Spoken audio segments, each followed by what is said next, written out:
2 Gumulung Tonggo. Ikuti saya ya.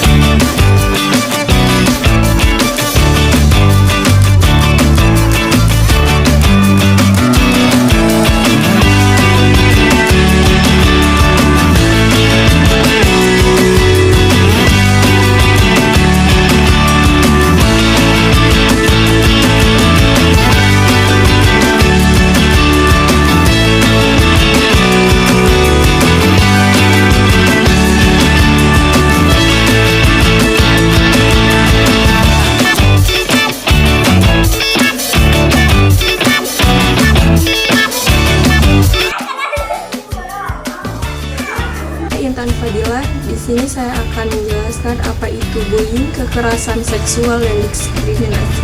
Bullying adalah tindakan agresif yang dilakukan secara sengaja dan berulang oleh seseorang atau kelompok untuk menyakiti, mengintimidasi, atau merendahkan orang lain. Bullying dapat berbentuk fisik seperti memukul, mendorong, verbal, menghina, mengejek, sosial, mengucilkan, menyebarkan rumor. Kekerasan seksual. Kekerasan seksual adalah segala bentuk tindakan atau perilaku yang bersifat seksual yang dilakukan seseorang. Ini mencakup pelecehan seksual, pemerkosaan, eksploitasi seksual, dan bentuk-bentuk lainnya yang melibatkan intimidasi, manipulasi, dan paksaan. Diskriminasi adalah perlakuan yang tidak adil atau berbeda terhadap seseorang atau kelompok berdasarkan karakteristik tertentu, seperti ras, agama, jenis kelamin, orientasi seksual, status sosial, atau disabilitas. Diskriminasi dapat terjadi dalam berbagai aspek kehidupan, seperti pekerjaan, pendidikan, pelayanan, publik, dan hubungan sosial. Ketiganya merupakan tindakan yang dapat berdampak negatif, baik secara fisik, psikologis, maupun sosial. Dan apakah di SDN 2 Gumulung Tonggo ini ada kasus-kasus seperti ini, dan sudah adakah program-program untuk mencegah dan mengatasinya? Mari kita bertanya kepada salah satu guru yang ada di SDN 2 Gumulung Tonggo. Ini saya sedang bersama Ibu Guru SDN 2 Gumulung Tonggo. Dengan Ibu, saya pertanyaan pertama tentang bullying. Apakah langkah sekolah dalam mencegah dan menangani kasus bullying? Langkah sekolah dalam mencegah kasus bullying itu biasanya kita tuh memberitahu ke anak-anak mana yang boleh dan tidak boleh dilakukan. Sama itu ya, karena sikap bullying juga kan termasuk sikap yang negatif ya. Berawal dari situ tuh anak-anak akhirnya membuli teman-temannya itu, dan alhamdulillah sejauh ini tidak ada kasus bullying yang parah yang sampai anak tuh terluka gitu, nggak ada ya. Paling mentok cuman meledek nama orang tua ya, itu juga termasuk bullying kan. Sama paling meledekin nama tuh, nama kayak misalkan Putri jadi putut gitu, padahal kan nggak tahu ya kita artinya apa, tapi si anak itu ngerasa aku dibully gitu kan. Itu langkah untuk mencegahnya itu sekolah tuh memberitahu dulu ini tidak boleh dan boleh dilakukan. Terus juga kita tuh biasanya di tiap-tiap kelas tuh meminta anak untuk nulis lagu, sekalian menyanyikan lagu anti bullying ke. Nah, itu ada lagunya, nanti saya kasih tahu lagu anti bullying, nanti ada, bisa tunjukin videonya ya. Yang kedua, bagaimana guru mengidentifikasi siswa yang menjadi korban atau pelaku bullying? Siswa yang jadi korban atau pelakunya aja? Dua-duanya. Biasanya siswa yang menjadi korban bullying dia murung di kelas tuh kan, dia tidak ikut berbaur dengan siapapun itu kan, karena mereka tuh rasanya aku tuh nggak pantas, aku tuh beda sama yang lain gitu kan. Anak-anak yang dibully itu rasanya seperti itu ya satu. Kalau anak-anak yang biasanya membully itu mereka tuh punya sikap yang impulsif, jadi apa-apa gampang marah, apa-apa gampang tersulut emosinya, gampang pukul, gampang ini, gampang itu. Dan mereka tuh biasanya juga playing victim, dia tuh nggak ngaku kalau dia yang nyakitin temennya, misalkan ya, dia yang ledek temen, dia tuh nggak ngaku, enggak gitu. Jadi kita tuh sebagai guru benar-benar harus lihat karakter dari tiap peserta didiknya masing-masing satu-satu gitu. Yang ketiga, adakah kebijakan atau sanksi yang diterapkan sekolah terhadap pelaku bullying? Nah, setiap sekolah itu kan pasti punya peraturannya. Nah, tiap kelas juga punya peraturan masing-masing. Ada tuh kesepakatan di awal kita masuk tuh ada peraturan sekolah gitu ya, peraturan kelas yang harus dilakukan dan yang tidak boleh dilakukan, beserta dengan sanksi-sanksinya. Jadi ketika ada anak yang membuli, otomatis dia pasti dihukum sesuai sama peraturan yang sudah disepakati. Bagaimana guru mendorong siswa untuk melaporkan tindakan tersebut? Jadi setiap siswa, alhamdulillah ya di sini mah setiap siswa itu mereka tuh nggak takut untuk berbicara, nggak takut untuk laporan, karena setiap hari kita tuh selalu menggembor-gemborkan atau menyuarakan ke mereka jangan takut untuk laporan, jangan takut untuk berbicara kalau ada yang berbuat nakal atau jahat ke kamu, begitu kan.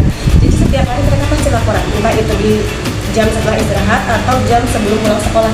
Guru-guru itu pasti nanya, ada yang mau laporan, ada laporan apa, ada kejadian apa sekarang, ada yang ngomong dusun, ada yang begini dan begitu. Jadi sejauh ini nggak ada bullying yang parah, nggak ada yang sampai bikin anak tuh terluka gitu. Selanjutnya, tentang kekerasan seksual gitu. Apa sekolah memiliki program edukasi terkait pencegahan kekerasan seksual? Programnya nggak, sejauh ini sih belum ada. Untuk program khusus yang diadakan sekolah nggak ada. Cuman setiap guru atau setiap wali kelas itu pasti memberitahu ya ke anak-anaknya tuh mana bagian tubuh yang boleh dipegang, mana bagian tubuh yang tidak boleh dipegang. Dan itu juga ada lagunya dari TK, dari SD itu pasti ada. SMP lebih kan, maksudnya memang mereka harus lebih diberitahu kan mana bagian yang tidak boleh dan boleh. Selanjutnya, bagaimana guru mendukung siswa yang menjadi korban kekerasan seksual?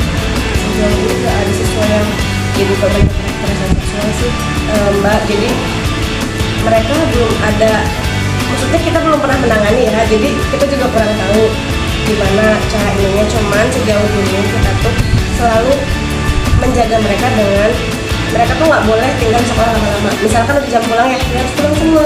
Jadi tidak ada siswa yang berdiam di kelas tanpa pengawas guru. Apa langkah-langkah perlindungan yang diterapkan sekolah agar siswa merasa aman? Siswa itu kan setiap hari udah ada jadwalnya ya. Setiap jadwal itu belajar, dan itu kan dalam pengawasan guru.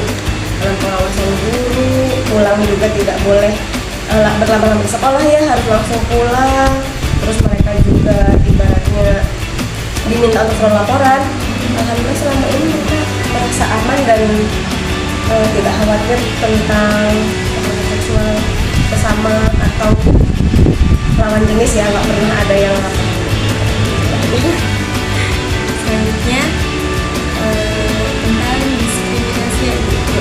Apakah ada program yang mempromosikan keberagaman dan inklusivitas di sekolah? Itu kan masuk di materi pendidikan Pancasila ya. Anak-anak belajar bahwa kita tuh harus bertoleransi dalam keberagaman, entah itu keberagaman suku, bangsa, fisik maupun apapun itu, bahasa, mereka tuh belajar. Dan inklusivitas di sekolah Itu kan masuk di materi pendidikan Pancasila ya. Anak-anak belajar bahwa kita tuh harus bertoleransi dalam keberagaman, entah itu keberagaman suku, bangsa, fisik maupun apapun itu, bahasa, mereka tuh belajar tentang itu ya. Tidak boleh saling merendahkan, harus bertoleransi dan harus saling mendukung satu sama lain. Mereka kan udah dapet materinya, udah belajar, kita tinggal mengingatkan aja. Setiap harinya tidak boleh saling ejek-ejekan, tidak boleh sampai kalian tuh rasis. Oh kamu mah dasar, misalkan hitam gitu, aku mah putih. Ya ada, alhamdulillah. Jadi ya mereka selama saya ngajar di sini, alhamdulillahnya aman-aman aja sih. Bagaimana sekolah memastikan bahwa semua siswa diperlakukan dengan adil tanpa diskriminasi? memastikan. Ya, tadi satu ya, pertama kita tuh selalu menanyakan ada laporan apa, ada kejadian apa. Otomatis kita tahu kan apa yang terjadi sama anak-anak, karena kan kadang tuh terjadi sesuatu hal yang tidak kita tahu di jam istirahat. Karena kan mereka main ya kesana kemari, kita juga ibaratnya istirahat juga kan, sama guru juga butuh minum, makan. Jadi setiap setelah istirahat terus kita tanya ada laporan apa, siapa yang menyusun, ada yang meledek enggak begitu, ada yang berbuat tidak baik tidak, ada yang melanggar aturan atau tidak begitu. Lalu pertanyaan terakhir, apa upaya sekolah dalam meningkatkan kesadaran siswa mengenai bahaya diskriminasi?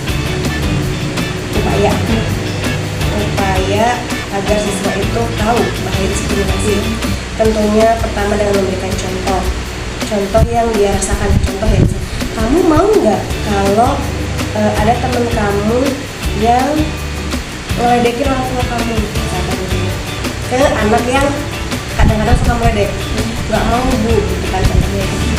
Terus ya sudah, kita sebagai guru mencoba memberi contoh, kalau kamu tidak mau, kamu juga jangan melakukan hal seperti itu ke teman kamu. Akhirnya tidak pernah ada diskriminasi lagi. Dan setiap kelas saya yakin selalu mengingatkan itu sih, di sela-sela jam pelajaran, setiap mau pulang, ketika upacara.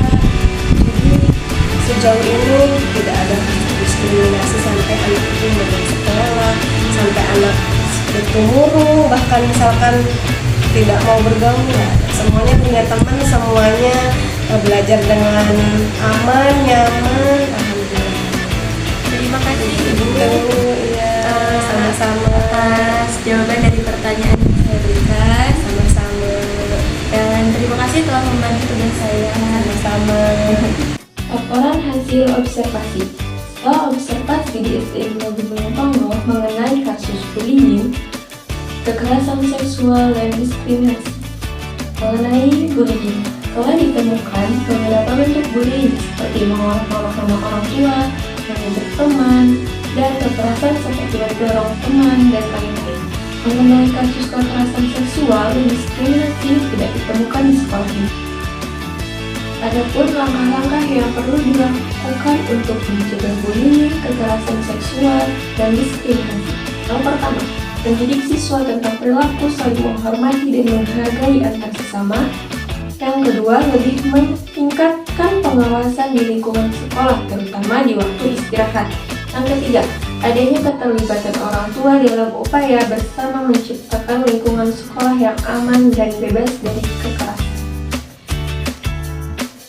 Sekian hasil observasi yang saya dapat, semoga bermanfaat bagi kita semua.